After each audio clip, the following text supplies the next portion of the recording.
He had that opportunity. He did have that opportunity, and he messed it up.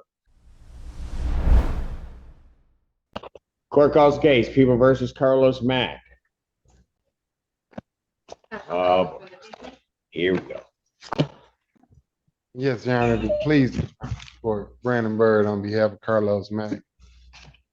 Good morning, this is Paul Quinn of Orange County on behalf of Mr. Mack on the license case. I don't have the case number in front of me. I apologize. The driving while license suspended case. Right. That would be the case ending in 1404. Thank you. Your name, sir? Carlos Mack. All right. What are we doing? Respectfully, Your Honor, we need to talk to the prosecutor. If we could get a little bit more time to find out an offer, but I would like to address bond. I'll adjourn the matter to December 17th, Sounds 2025 at 9. Is that, Ms. Parody, you wish to do that also? Join that request. Yes. All right. So I'll adjourn both cases to the December 17th day. All right. Esteban. my client failed the test, and that was the reason he got failed. He was drinking while he wasn't supposed to be drinking. Let me just put it like that. Yes. And he did do a little bit of time within the Washington County Jail, and I believe he learned his lesson, Your Honor. He missed Thanksgiving. He has a mother who he helps take care of. It was actually paralyzed on the left side due to the fact that she had a stroke, helps take care of her mother. And he understands that doing those things not only risks his freedom, but it affects the people around him. 41 years old, Your Honor, he's a lifelong resident, and also suffering from a physical condition, a hernia, in which he needs to get taken care of. But the biggest thing is, I understand that might could possibly be done in the Wayne County Jail. The biggest thing is that my client learned his lesson, Your Honor. He learned his lesson.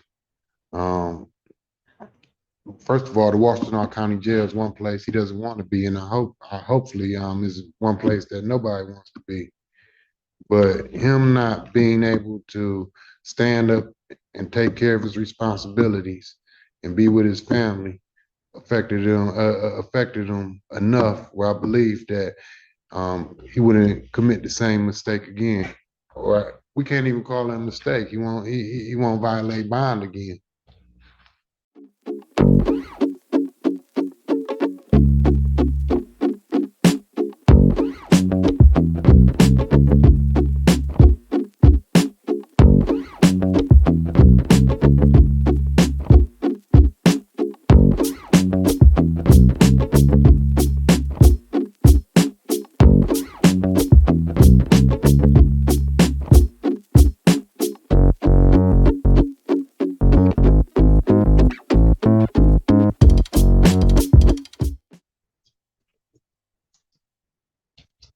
My problem is how do I stop him from doing it?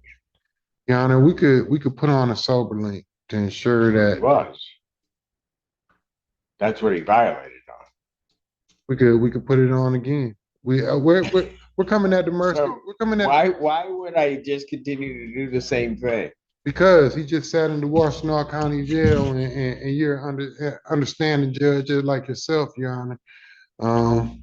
Respectfully, I understand you understand the conditions of being in the Washington County Jail. Oh, it's a beautiful jail. Comparatively. Yeah, when you're on the outside, I don't know. How you know? Not on the inside. I just go back there to talk to my He client sometimes. picked up a case. I go back down there. No.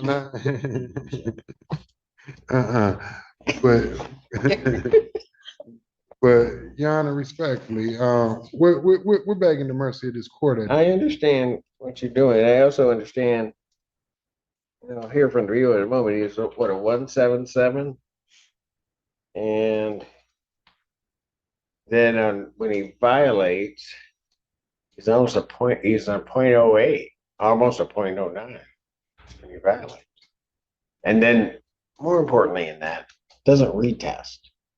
So one thing about it is, after not doing that, he walked himself in here, knowing the fact that there was a potential that he was gonna get arrested. He walked himself in here to deal with the consequences of his actions. And after dealing with the consequences of his actions, I believe that he has a thorough understanding of what could really happen. He lost his job. He lost his job due to this. He lost the fact that he can't take care of his mother due to this. He lost his Thanksgiving due to this. And he lost his freedom for almost 2 weeks, you know. What is about a week and a half? 2 weeks. 2 weeks. He lost his freedom. He lost his freedom for 2 weeks. That gives anybody a chance to think about their decisions and the decisions that they make. He made some very bad decisions. We're not trying to get around that fact. And he, counsel, I understand that, but what I'm getting at is he comes in here with a case where he's a 177, I think it's BAC, and then he gets a PR. He's released. The major condition, because it's a drinking and driving case, is that he not drink, and then he does. It's no excuse.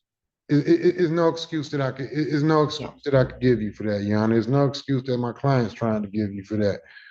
There's no excuse that my client's trying to give you for that. And he's not trying to make excuses.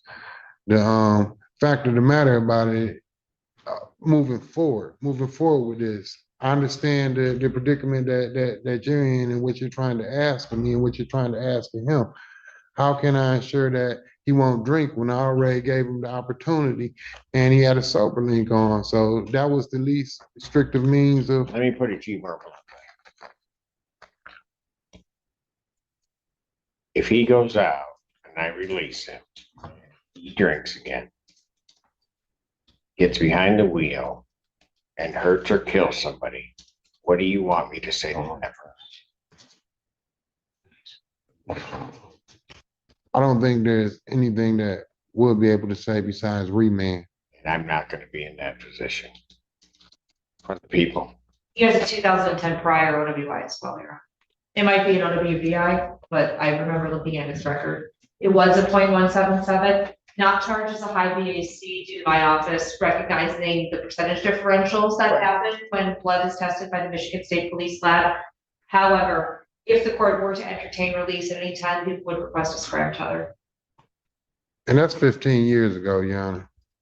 That's 15 years And ago. the behavior hasn't ceased. We can't, I'm not holding that against him necessarily, but the behavior has been repeated. Right. So what, I got to wait for the third time? Then you want me to do something? No, I'm not saying that. I'm saying that no driving, no driving condition in his bond. Put back on the scram tether. This is the longest that he's ever spent in jail. This is the longest that he ever spent in jail. And he didn't have the same problems back then that he had now. We're dealing with having somebody that's dependent on him. I greatly understand your concern. I do. And like I said, I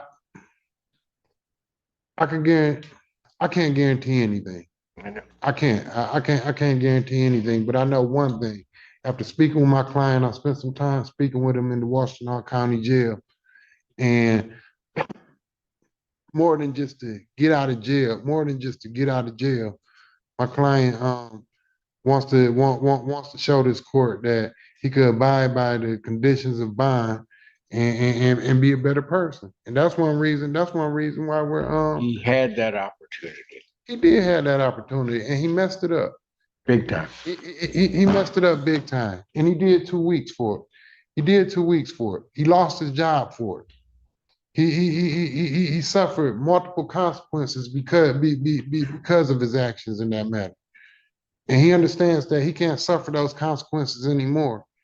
It's too much on the line, it's too much dependent on him. And it's too much dependent on him. And if he does take that risk, then he's at risk of losing more than these 2 weeks? Here's what I'm gonna do. I'm not at this point going to change the bond. This bond will continue. And I would adjourn this out to the 17th. Sometime between now and then, I may look at this again and reconsider my decision. But at this point, I'm not reconsidering. Gotcha. He put himself here. I didn't. He did it all. I've given the opportunity, and I don't know how many opportunities, and I am not going to be trying to explain to some parent why the child is dead because he got behind the wheel. Not gonna do it. Well, I appreciate you for hearing me out. I do, Your Honor. And there's one thing that I do want to mention. It's not to change your opinion right now today. But my client, it just something to keep on your mind. My client did say he's been on the pad that they're giving him, working. What was the class? Recovery. Working with the recovery while he's been in Washington. So he has taken some steps forward. But thank you. See you the 17th, and I appreciate you for hearing us out. Not a problem. Thank you. Thank you. And you, Your Honorable Court, have a great day. You do the same. Thanks. Hey, thanks for watching. Please do let us know in the comments what you thought of this video. If you'd like to support what we do here, the best way to do it is to pick up some of our merch. You can find it at courtroomfiles.com.